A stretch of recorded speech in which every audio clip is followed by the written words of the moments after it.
This is East Asia Tonight. Good Friday evening. I'm Otelia Dwitz. Tonight's top stories from East Asia.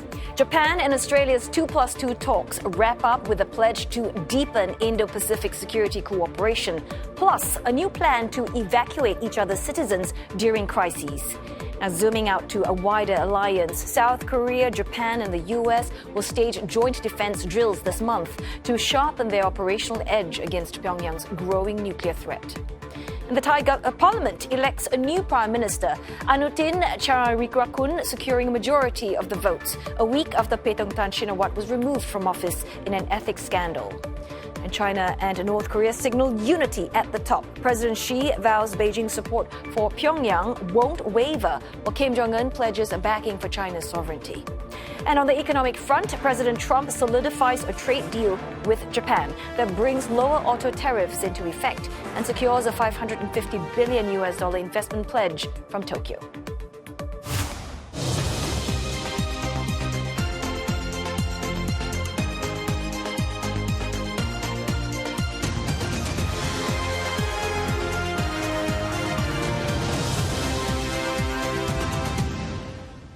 Ahead on the bulletin, a sneak peek of CNA documentary, When Titans Clash, examining how China's rapid military modernization is causing concern in some countries.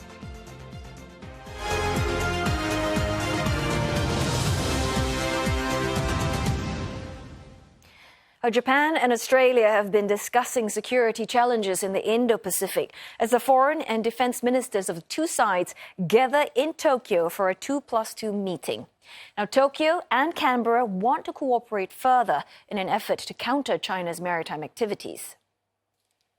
We do meet at a time where the geostrategic context is highly challenging. I think we all understand that. We know our region is more contested. We know that we are both confronting circumstances which are much more difficult and challenging than we have experienced for many years. 共同の抑止力をさらに強化していくこと、また両国及び地域の安全保障に影響を及ぼしうる潜在的な緊急事態に関する議論を活性化していくことで一致をいたしました。で、これは日豪の安全保障、そして地域の平和と安定にとって大きな意義を有するものだと考えております。Australia and Japan are both close allies of the US and members of the Quad. They have been forging closer defense ties in recent years through joint military trainings and a security pact that allows forces from both nations to operate on each other's soil. Just last year, the two nations signed a landmark $6.5 billion deal for Japan to build warships for Australia. Now, for more on this, our senior correspondent, Mitch Ishida, she joins us live from Tokyo. So, Mitch, basically the two countries are hoping to elevate their special strategic partnership. So what does that mean? Well, Australia Deputy Prime Minister and Defense Minister Richard Marles said they will hold more exercises, cooperate more in logistics, in cyber, while Australian Foreign Minister Penny Wong mentioned their wish to do more in economic security. So far, cooperation on energy has been vital for the two countries in economic security. Japan's investment has been positioned as crucial, especially in LNG. And Minister Wong looks for cooperation next in critical minerals. They also agreed to deepen engagement in Southeast Asia and with Pacific Islands. They noted not only is cooperation between Japan and Australia vital, but also the trilateral framework of Japan, Australia, and the U.S., as U.S. is an ally for both countries. And they signed a memorandum of understanding to evacuate both their citizens in a third country in the event of a crisis. Now, Australia referred to the riot in New Caledonia in May last year. What was really elevated ties from Japan's perspective is Australia's decision to choose Mogami-class frigate as a platform for Australia's general-purpose frigates, and Prime Minister Shigeru Ishiba, who met the two Australian ministers welcomed this. Here in Mitch, that's a big ticket defense deal there. Australia deciding to acquire Japan's frigate. Therefore, it is important for Japan to deliver, isn't it? Yes, indeed.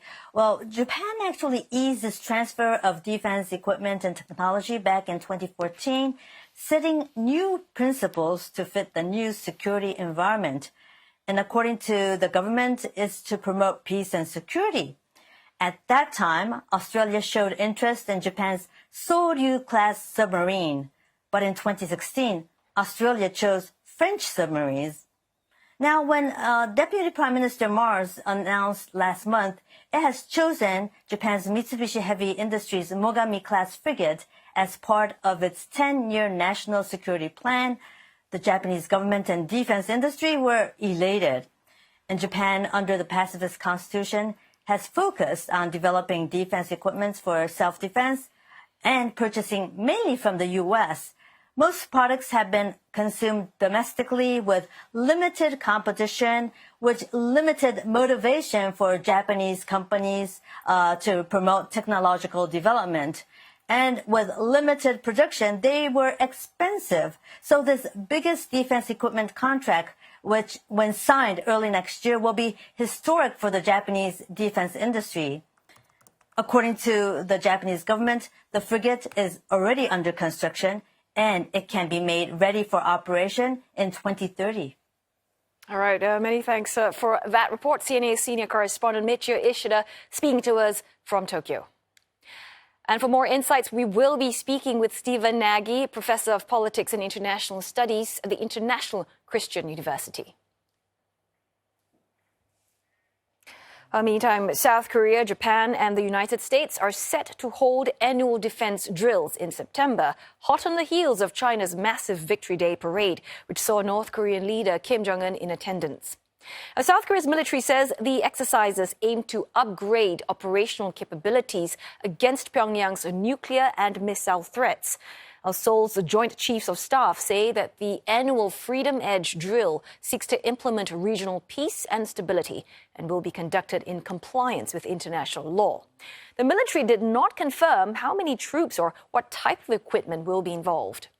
South Korea and the U.S. also held a large-scale troop mobilization exercise just last month, assessing defense readiness against North Korean threats. Pyongyang criticized it at that time, saying it was proof of the allies' hostile intent against it. Well, the announcement comes after the leaders of China, Russia and North Korea appeared together at Beijing's military parade this week in a show of solidarity to the West. Now, the Speaker of South Korea's National Assembly, Woo Won-sik, says that he managed to shake hands with the North Korean leader just before China's Victory Day military parade. 김정은 위원장하고는 대기실에서 조우가 돼서 제가 오랜만입니다. 7년 만이네요. 반갑습니다. 이렇게 이야기를 했고 김정은 위원장도 작은 목소리로 네 반갑습니다. 이렇게 답변하면서 악수를 했습니다. Mr. Woo, who was representing South Korea at the event, described the brief encounter with Mr. Kim as an achievement. He also told Russian President Vladimir Putin, who had offered to relay a message to Pyongyang, that it is crucial to build peace on the Korean peninsula, even under difficult circumstances. Inter-Korean relations have spiraled downwards in the past years under the perceived hardline stance of former South Korean leader Yoon Suk-yeol. Seoul, now under the new leadership of President Lee Jae-myung, has been trying to reach out to the north as it tries to de-escalate tensions. Now, Pyongyang so far has rebuffed overtures from Seoul and said it's not interested in talks. Chinese President Xi Jinping and North Korea's Kim Jong-un have reaffirmed their countries' close ties after their first meeting in 6 years. Now, the highly anticipated summit in Beijing comes amid increasing tensions with the West over Pyongyang's nuclear activities and its role in Russia's war against Ukraine.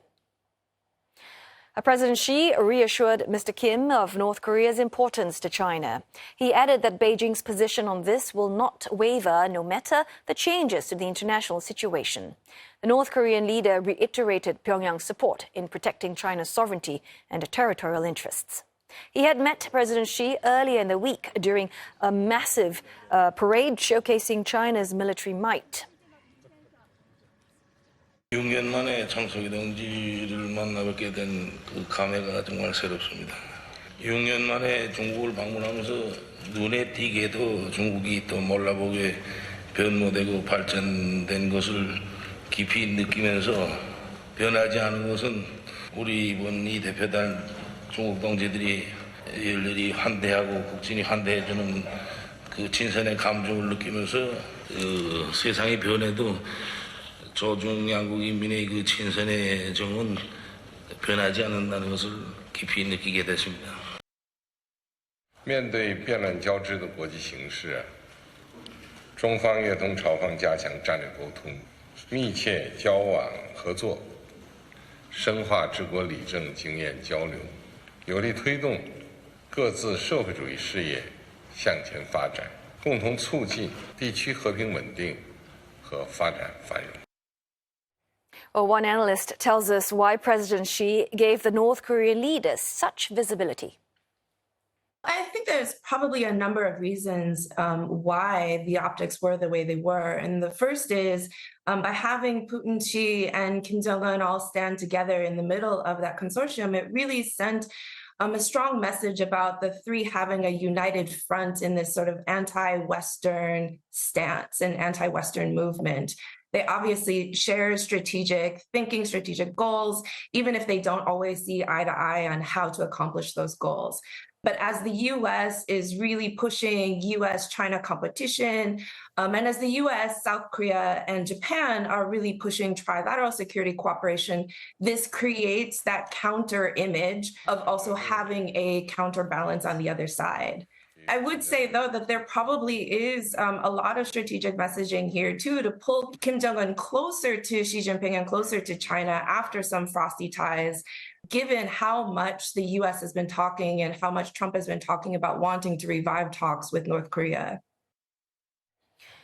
Lawmakers in Thailand have elected Anutin Charnvirakul as the country's 32nd prime minister. The leader of the opposition Bumjai Thai Party secured a majority of votes, beating Pheu Thai Party's candidate Chaikasim Nitisa. Today's face-off follows days of political turmoil after the removal of former leader Paetongtarn Shinawatra last week. Mr. Anutin is the third candidate to be elected as prime minister in 2 years. He and his government are expected to take office after obtaining a formal appointment from the king. The 58-year-old previously served in a Pheu Thai-led coalition government before withdrawing in June this year. And CNA's Saksit Sasambat joins us now with the very latest. Saksit, Anutin Charnvirakul, he's been named Thailand's new prime minister. Tell us, what has the wider reaction been so far?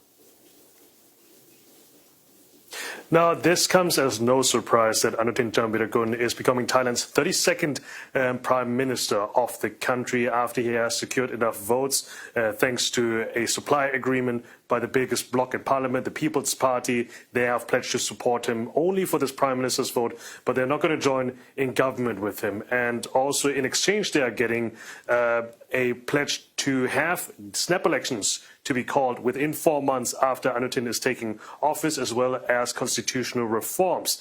Now, the reactions have been so far inside parliament not very surprising at all as well. The Pheu Thai Party, that was just until now the incumbent government, they have posted on social media that they are ready to go into opposition, that they are pledging to do their duty as an opposition party. Yet again, they are also saying that there are many policies that they were going to do, that they are not going to do that. They are saving them up for the future when they are returning. The question, of course, is going to be if they are returning, maybe in those snap elections in a couple of months, as I mentioned before, maybe a little bit later. But now we are seeing Anutin Charnvirakul, 58 years old. Usually his Bumjai Thai Party is a kingmaker, but now he is going to be the head of the next Thai government. That's right. To take on the country's top job, I imagine Mr. Anutin has big shoes to fill. What's going to be the first thing on his agenda? There are massive shoes to fill and massive issues to tackle, as you just said. You have already said that we are coming Well, we are still in the middle of a political crisis, quite chaotic even for Thai political standards. Last week, the Thai Prime Minister Anutin Charnvirakul has been dismissed by the Constitutional Court in the middle of an ongoing border conflict, not only with Cambodia, but also civil war on the other side in Myanmar as well. An economy that is really not doing well, with tourism numbers plunging. So there are a lot of things to be fixed and there's a lot of things that needs to be addressed. Whether or not what he is effectively leading an interim minority government, whether or not this interim minority government can actually do a lot in those couple months before we are supposed to go back to the polls again, that is a big question mark. And then the other question mark, of course, is Bunjathai actually going to keep its pledge to the People's Party? And are we going to be to the polls again? Or is this going to be some bait and switch and Mr. Anutin is going to stay in power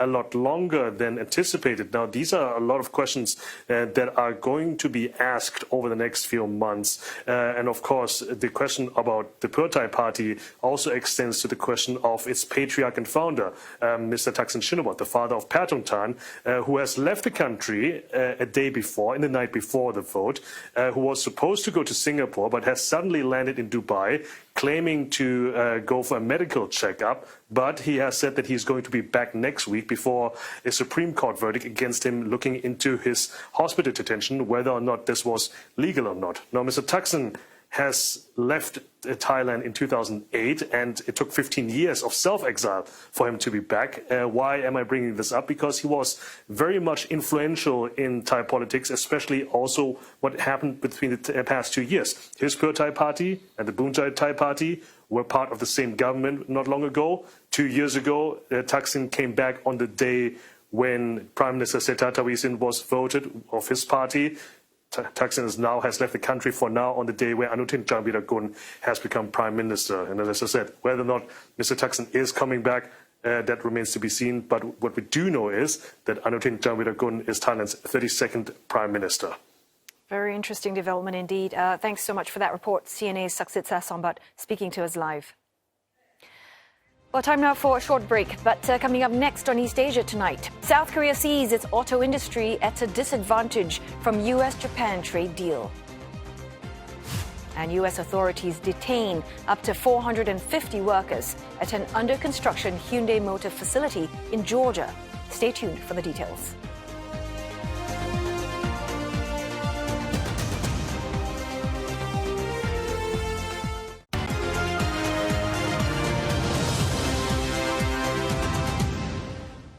Hello again. You're watching East Asia tonight, and you're just in time for business news with Roland Lim. So, Roland, there has been this long-awaited confirmation of this auto trade deal between U.S. and Japan. Curious to know what's the likely impact. Well, lower tariffs for Japanese auto equals cheaper cars stateside in return for better access for American exporters. U.S. President Donald Trump has signed off on his trade pact with Japan, effectively cutting tariffs on almost all Japanese imports to 15% from 25%.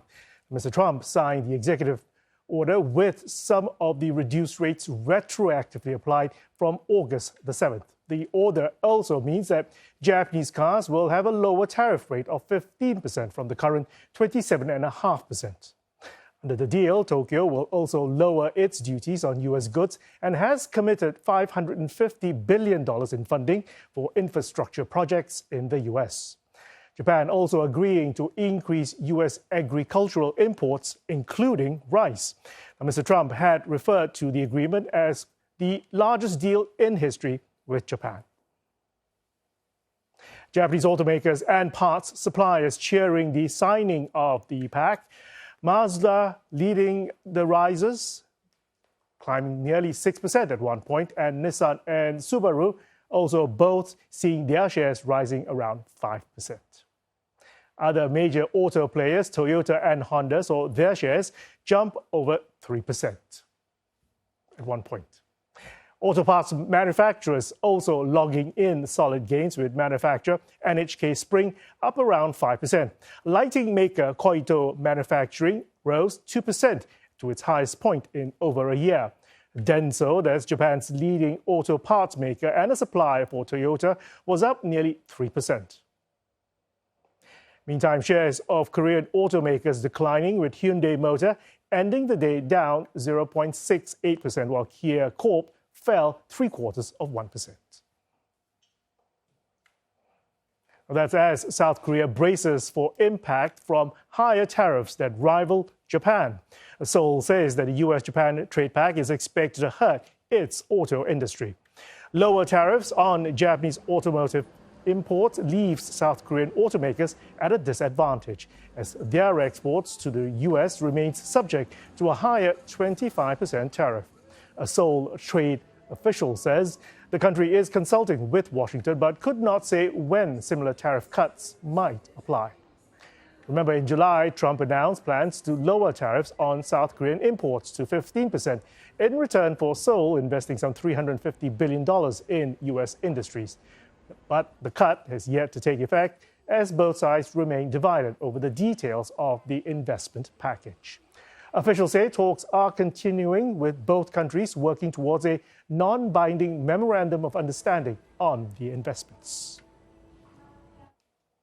China is escalating its trade spat with the EU, targeting pork imports from the bloc. Commerce Ministry has slapped preliminary anti-dumping duties of up to 62.4% on pork products, a trade worth more than $2 billion a year. The ministry says a probe found that EU exporters were dumping products and hurting Chinese producers. Major suppliers, including Spain, Denmark, and the Netherlands, face tariffs of between 15% and 33%. Now, all others face the maximum penalty.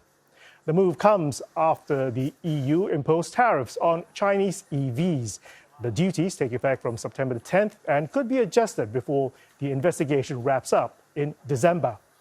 But analysts warn a quick negotiated solution looks unlikely. U.S. authorities have detained up to 450 workers at the Hyundai Motor plant under construction in Georgia, halting work on the car battery factory. Homeland Security, we have a search warrant for the whole site. Footage shows Homeland Security officers conducting what they call a court-authorized enforcement operation, part of investigations into unlawful employment practices. Korean media says about 30 South Korean nationals were among those detained. In response to the raid, Seoul has sent its officials in Washington and Atlanta to the location, forming an on-site task force to handle the issue. 서울에서도 오늘 주한 미국 대사관을 통해 우리의 우려와 유감의 뜻을 전달하고 우리 국민의 정당한 권익이 침해당하지 않도록 각별히 유의해 줄 것을 당부하였습니다. The raid is a setback for Hyundai and LG Energy Solution, whose joint venture battery plant was due to start operations by the end of the year. Together with Hyundai's new car factory, the project is said to be one of the biggest investments in the U.S. The operation reflects the Trump administration's sweeping immigration crackdown and its impact on businesses. LGES shares dropping by around 2.3% today on the news. Japan's minimum hourly wage is set to get a record bump. That's the largest yet in more than 40 years. The move, experts say, would reinforce the central bank's decision to keep increasing rates. The new wage level, which will raise minimum hourly wage by a record 6.3% to $7.56 US per hour, and will gradually take effect from October. About 3 million workers nationwide will get a boost in minimum pay by an average of 45 US cents per hour in the current fiscal year. The hike is likely to fuel more price gains as employers pass on the rising costs to consumers. But workers will have more money to spend, thus helping to reinforce the cycle of demand-led price gains long sought by the Bank of Japan. Despite the record hike, Japan's minimum wage still falls short of the government's ambitious target. Prime Minister Shigeru Ishiba has pledged to lift it to $10.12 during this decade. And that'll do it for business this Friday. We'll tell you. Thanks so very much, Roland. Well, we are going to go for a short break now, but coming up next on East Asia tonight, Japan and Australia look to deepen security cooperation, including mutual assistance, should the need arise to evacuate citizens overseas. What else can a closer partnership bring? Well, we'll speak with an expert in just a moment.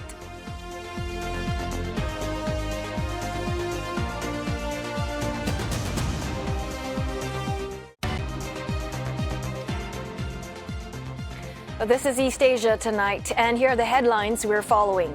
The US, South Korea, and Japan confirming annual defense drills will take place from mid-September. The three allies aim to upgrade military capabilities to counter North Korea's nuclear and missile threats. Lawmakers in Thailand elect the opposition Bumjai Thai Party's Anutin Charnvirakul as the country's new prime minister. It follows days of political turmoil after the removal of former leader Paetongtarn Shinawatra. The foreign and defense ministers of Japan and Australia pledge closer security cooperation during 2+2 talks in Tokyo amid growing challenges facing the Indo-Pacific. Well, let's stay with that story and bring in Stephen Nagy, Professor, Politics and International Studies, International Christian University in Japan, where he's speaking to us from Tokyo. Well, thanks, Prof, for joining us this Friday evening. First up, I thought let's just start with today's announcement itself. We keep hearing, right, words like strengthen collective deterrence. That came from the Japanese side. Can you translate that for us? Essentially, in reality, what does it mean? What changes tomorrow? Are we talking about new red lines or response options, coordination, that sort of thing? So thanks very much for having me. I think it has a lot of different meanings, but collective deterrence really means from the Australian and the Japanese standpoint that they have diversified their defense postures and defense partners. And what that means is strengthening bilateral relations between Canberra and Tokyo, but also with other partners within the region. And what's driving this, of course, is the strengthening militarization of China. We saw this on display on September 3rd at the parade in Beijing.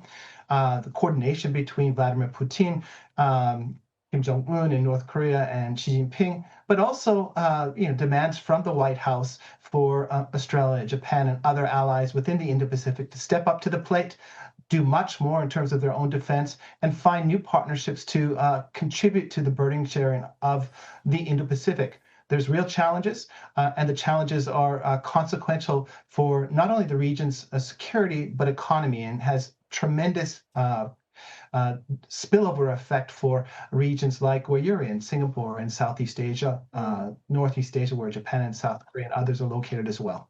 Right. And both sides also unveiled this evacuation pact, which sounds practical. But, what is a real world scenario that it's aimed at? Are we talking about Taiwan, South China Sea, or Korea?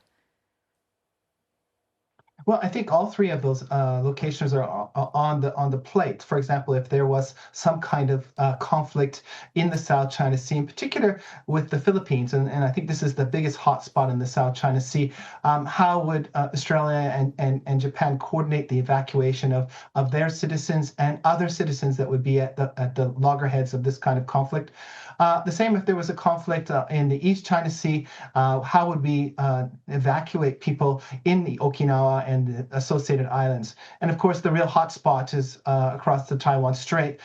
If there is some kind of forced reunification with Taiwan, how would Japan and Australia cooperate and collaborate and find ways to get their citizens away from the conflict zone and away from the challenges that would be associated with that kind of kinetic conflict? So they're coordinating and trying to, find ways to cooperate in concrete ways that will benefit citizens, but also help them coordinate the real challenges that are associated with those three hotspots. Also, how much of today's announcement is basically a hedge against the U.S.? So if Washington, they hesitate or they reprioritize, can Tokyo and Canberra act quickly, react quickly, or does the U.S. command chains actually, limit their reaction time? So there's no hedging against the United States. The United States is not an enemy, and it's not an adversary of Japan or Australia. They have an alliance partnerships that's decades long. They're not worried about an attack from the United States, the United States doing something within the region. Quite frankly, they're worried about weapons of mass destruction from North Korea and missile testing and potential conflict emanating out of North Korea. They're worried about tensions in the East China Sea and across the Taiwan Straits, and what that means, and what about the South China Sea. So they are really thinking about how they can balance China's power, the challenges that have come from North Korea, and emerging presence of Russia within the region and its coordination with both North Korea and China. So they want to balance that power, and that means cooperating and deepening their partnership, but also diversifying those partnerships into critical unilateral relationships that may include the Philippines, may include the UK, will include the United States, but also other partners such as Canada, Germany, France, etc. So it's not a hedge. They're balancing the biggest challenges within the region, which come directly from the region. Appreciate you clearing that up, Professor. And let's talk about China's show of force. You know, they just paraded this impressive, whole range of long-range missiles, drones, and all of that, designed to push their allies back, I suppose. But do you think then Canberra and Tokyo, they need to fast forward on plans to do with AUKUS? Everybody is fast-forwarding plans in terms of security challenges within the region. I think what was on display in Beijing on September 3rd for the 80th anniversary of the end of World War II were really the superficial missiles and systems that are meant to scare partners and neighbors within the region. But, in reality, disinformation campaigns, gray zone tactics, they're already out there. They're happening every day within the region. And these are real challenges to the security and peace and stability of the broader region. The dissemination of disinformation is causing fractures in societies and weakening democratic systems. The gray zone tactics, of course, are creating the challenges for how we deal with, merchant vessels. How do we deal with drones? How do we deal with all kinds of gray zone operations that are very difficult to manage without escalation? And escalating gives Beijing the argument or the rationale to also escalate and use some of those hard systems that we saw in the parade on Tuesday. And also moving on to that big ticket defense deal that's at the heart of this relationship, the Mogami deal. So Australia's $10 billion 11 warship buy from Japan. It's also Japan's first major warship export, though. And some experts are saying that there are challenges, including Japan's inexperience with foreign buyers. So just curious to know what your thoughts on that. Well, it certainly isn't pocket change that the Australians are spending on the Japanese Motegi ships, but it also demonstrates that these two partners are willing to share technology that is very, very sensitive. They're willing to work together to establish and build an industry, and the Japanese are willing to do this with a reliable long-term partner like Australia. It is Japan's first big deal, but Japanese quality is usually exceptional. My biggest concern is probably the timeline.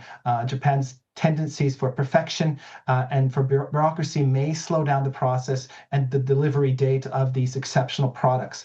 Hopefully, Japan can overcome some of these challenges and deliver on time. But again, I think the Australians understand these challenges as well, and they are more interested in deepening that very substantial defense partnership with Japan to, again, invest in collective deterrence, peace and stability in the Indo-Pacific, and again, trying to dissuade revisionist powers from using power rather than diplomacy and dialogue as ways to change how the region works and how the diplomacy is prosecuted within the region. Oh, great speaking with you as always. Thanks so much for your time and thoughts, Professor Nagy, Politics and International Studies, the International Christian University.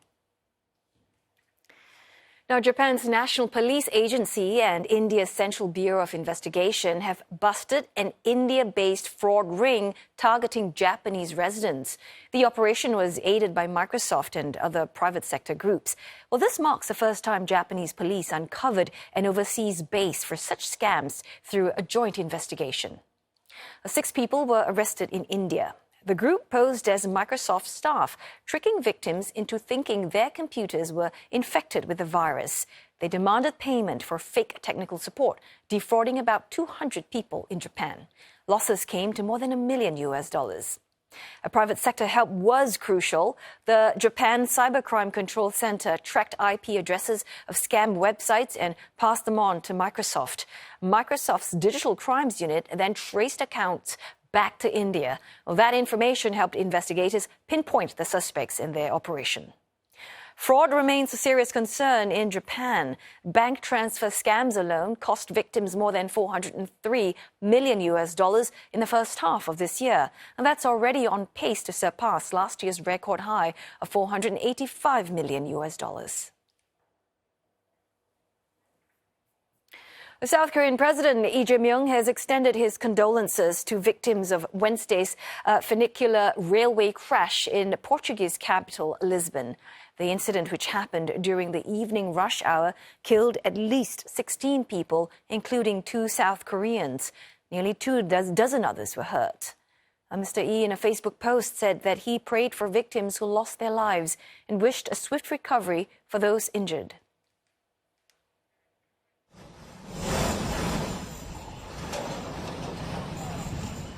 Five Portuguese and 1 Swiss national are also among the dead. The identities of the 8 others have yet to be made public. Lisbon authorities say operations for all funiculars in the capital have since been suspended and are being inspected.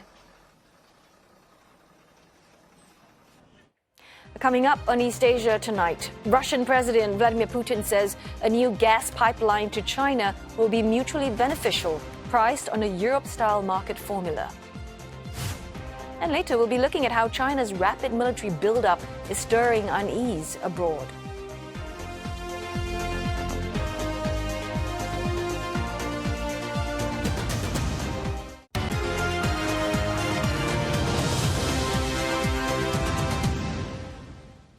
Russian President Vladimir Putin has lauded the vast power of Siberia 2 gas pipeline to China as a mutually beneficial project. He added that the price of gas would be based on a market formula similar to the one for Europe.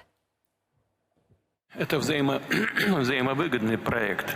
Что касается цен, то они носят рыночный характер, и рассчитываются по фактически такой же формуле, как и рассчитывались при поставках в Европу. Формула одна и та же. Moscow and Beijing signed a binding memorandum to build the vast project during Mr. Putin's visit to China this week. The pipeline would bring gas from the Yamal Peninsula reserves in West Siberia to China and was proposed by Russia years ago. But it recently gained urgency as Europe seeks to end purchases of Russian energy supplies over its invasion of Ukraine.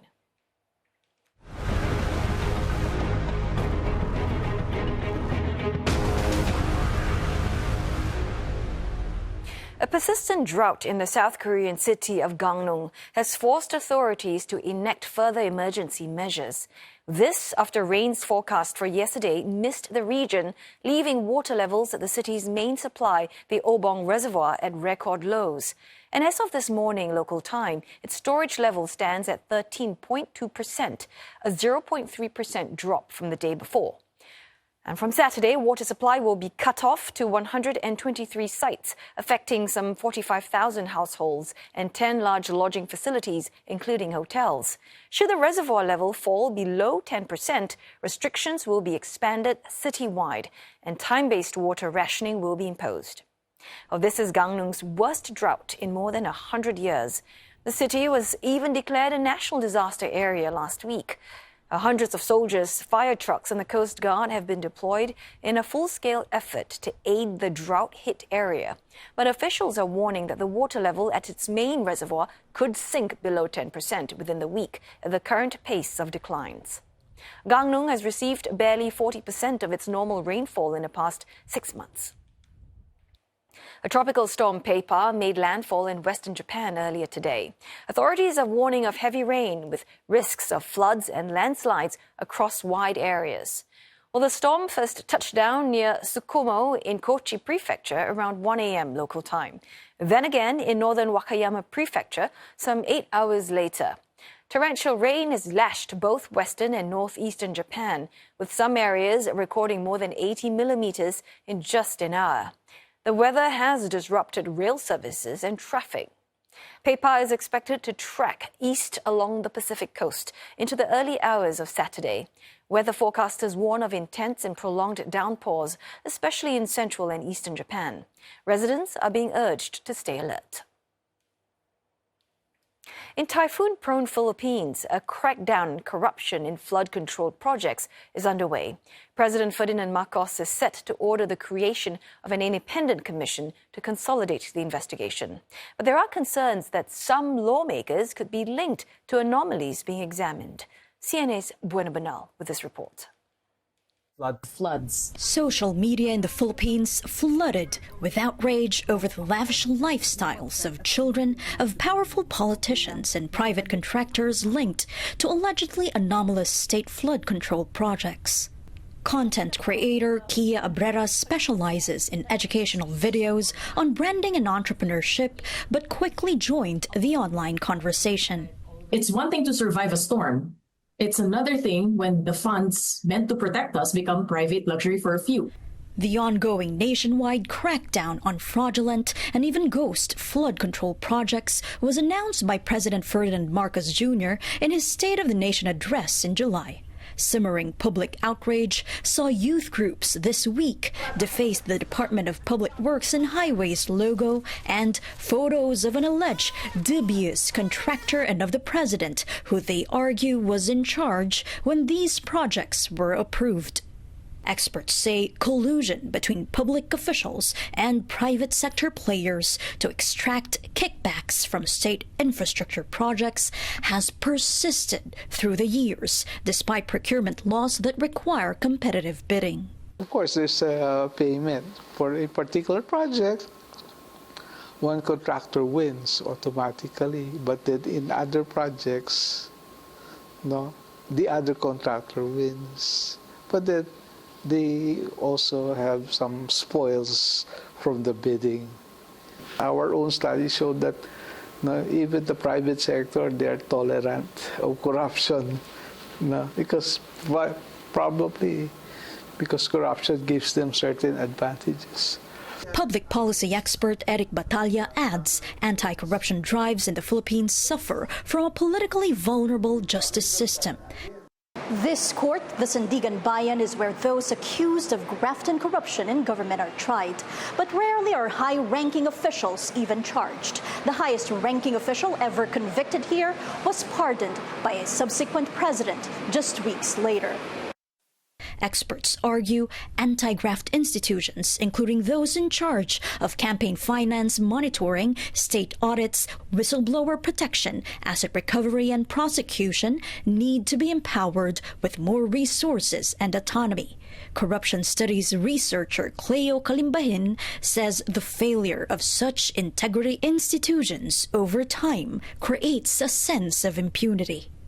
This outrage, and it's being translated to satire or memes, is a good start, but it shouldn't end there. I mean, we really need to be able to demand for accountability. The administration has taken initial steps to address this crisis, including sacking or reassigning staff of the Department of Public Works and Highways linked to irregularities, preparing to file criminal charges against them, and permanently blacklisting one of the top contractors allegedly involved in questionable flood control projects. But it remains to be seen whether Southeast Asia's most typhoon-prone country can sustain the necessary reforms and avoid what experts fear are performative probes that fail to deliver. Juan Bernal, CNA, Metro Manila.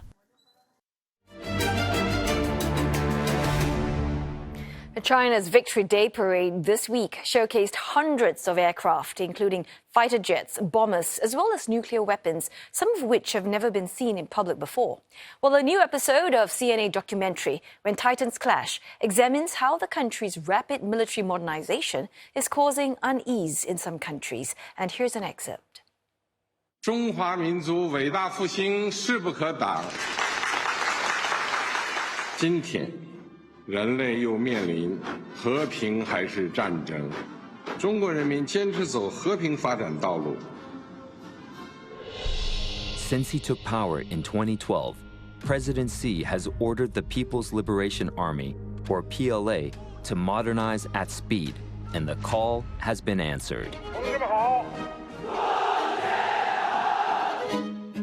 The PLA is now the biggest army in the world, with over 2 million soldiers.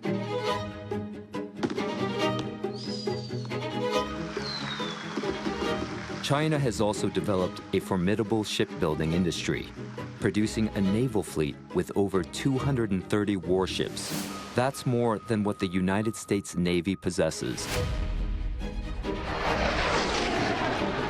China also builds more advanced fighter aircraft every year than the United States. China's military modernization is quite unprecedented. It's certainly the fastest, most ambitious modernization in peacetime that we've seen in modern history. And so, what's worrying is not just the sheer scale, but it's also the advanced capabilities that we see coming out of China. So if you look at, hypersonic missiles, if you look at the capability of China's most modern fighter jets, a lot of these are peer to the United States, or even in some areas, they're even ahead of the United States. Why you need so many weapons, missiles, and, hundreds of nuclear weapons? And for what? China has been projecting its military might more frequently and further. In February 2025, the PLA conducted live-fire naval drills in the international waters off Australia and New Zealand. Australia contends that Beijing did not give sufficient notice about the drills in the Tasman Sea. Commercial flights were cancelled, while ordinary Australians demanded answers, causing diplomatic unease. New Zealand's defense minister said the Chinese exercises in those waters were unprecedented.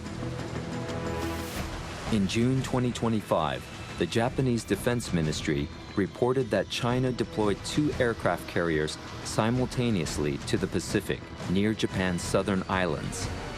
During their exercise, the Chinese fighter jets reportedly made about 520 landings and takeoffs.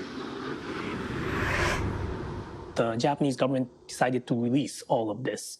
And I think they did this because it's now becoming increasingly important that the Japanese people around the world understand what China is doing. This clearly shows that China is willing to show its naval capacities beyond not just its first island chains, but second island chain, which is traditionally an area where the U.S. Navy has dominated.